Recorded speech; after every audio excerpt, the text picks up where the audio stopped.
Assalamualaikum warahmatullahi wabarakatuh. Perkenalkan, kami dari kelompok 4 akan mempresentasikan hasil kelompok kami yang berjudul tentang surat tagihan pajak yang beranggotakan pertama Apusina Yuda Baktiar, kedua Bunga Cindiana, tiga Diki Supendino, 4 Vira Febrina. Baiklah, materi pertama yaitu tentang fungsi surat tagihan pajak, di mana fungsinya ada 3. Yang pertama, sebagai koreksi atas jumlah pajak yang terutang menurut STP wajib pajak. Yang kedua, sarana untuk mengenakan sanksi berupa bunga atau denda. Yang ketiga, sarana untuk menagih pajak. Assalamualaikum warahmatullahi wabarakatuh. Perkenalkan, nama saya Diki Supendino dari kelompok 4 ingin menjelaskan tentang sebab dikeluarkan surat tagihan pajak STP. Yang pertama, pajak penghasilan dalam 1 tahun, pajak berjalan tidak dibayar atau kurang bayar. Dan yang kedua, dalam SPT ditemukan kekurangan pembayaran pajak sebagai akibat dari salah satu tulis atau salah hitung. Dan yang ketiga, pengenaan sanksi administrasi terkait denda atau bunga karena pelanggaran regulasi. Dan yang keempat, pengusaha yang dikenakan pajak berdasarkan Undang-Undang PPN tidak melaporkan kegiatan usahanya untuk dikukuhkan sebagai PKP.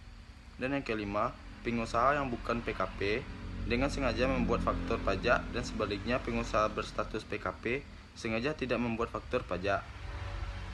Dan sanksi pengeluaran STP, sanksi administrasi berupa denda 50.000 apabila wajib pajak tidak atau terlambat menyampaikan SPT masa, dikenakan denda 100.000 apabila tidak atau terlambat menyampaikan SPT tahunan, dan sanksi administrasi berupa denda 2% dari dasar pengenaan pajak. Sanksi administrasi berupa bunga dalam hal wajib pajak membetulkan sendiri SPT miliknya dan hasil pembetulan tersebut menyatakan kurang bayar, dan sanksi administrasi berupa bunga apabila wajib pajak terlambat atau tidak membayar pajak yang sudah jatuh tempo pembayarannya. Baiklah, sekian, terima kasih. Surat ketetapan pajak. Surat ketetapan pajak adalah catatan informasi keuangan atau perusahaan pada suatu periode akuntansi yang dapat digunakan untuk menggambarkan kinerja perusahaan tersebut. Laporan keuangan adalah bagian dari proses pelaporan keuangan. Lapor keuangan yang lengkap biasanya meliputi surat tagihan pajak, surat ketetapan pajak kurang bayar, surat ketetapan pajak lebih bayar, surat pajak nihil, surat ketetapan pajak kurang bayar tambahan, surat ketetapan administrasi lain.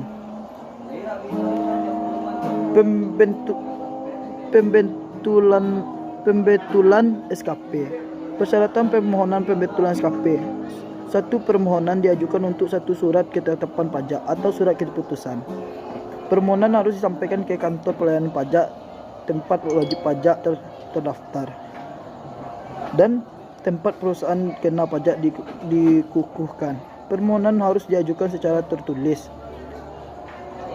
dan dalam bahasa Indonesia disertai alasan permohonan dan menggunakan format surat permohonan sesuai contoh. Surat permohonan sebagai tersebut dia ada ditanda tangani oleh wajib pajak, dan dalam hal surat permohonan ditanda tangani bukan oleh wajib pajak. Surat permohonan tersebut harus dilampirkan dengan surat kuasa khusus. Sekian. Baiklah, sebelumnya terima kasih kepada moderator yang telah memberikan saya kesempatan. Di sini saya akan menjelaskan analisis kasus yang berhubungan dengan surat tagihan pajak. Pajak terutang, 14 perusahaan ditagih. Rincian kasusnya adalah: Direktorat Jenderal Pajak Kementerian Keuangan akan segera menagih sanksi administrasi atas pidana pajak yang melibatkan 14 perusahaan yang tergabung di dalam kelompok Asian Agri Group. Manajer pajak dari Asian Agri Group terbukti memanipulasi data pajak yang terhutang selama tahun 2002 sampai 2005. 14 perusahaan tersebut kemudian dikenai surat ketetapan pajak kurang bayar.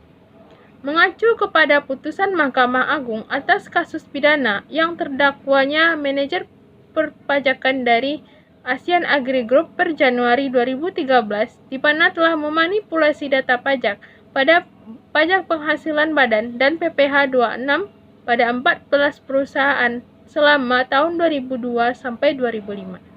Hal tersebut menimbulkan pajak terutang sekitar 1,26 triliun rupiah. Terdakwa dijatuhi hukuman pidana penjara selama 2 tahun. Sementara 14 perusahaan tersebut diwajibkan membayar denda senilai 2 kali lipat dari pajak terutang atau 2,52 triliun rupiah, di mana dendanya paling lambat dibayarkan 12 bulan sejak putusan Mahkamah Agung dijatuhkan. Sekian yang dapat saya sampaikan, saya kembalikan kepada moderator. Baiklah, terima kasih kepada teman-teman semua. Sekian dari kelompok kami. Assalamualaikum warahmatullahi wabarakatuh.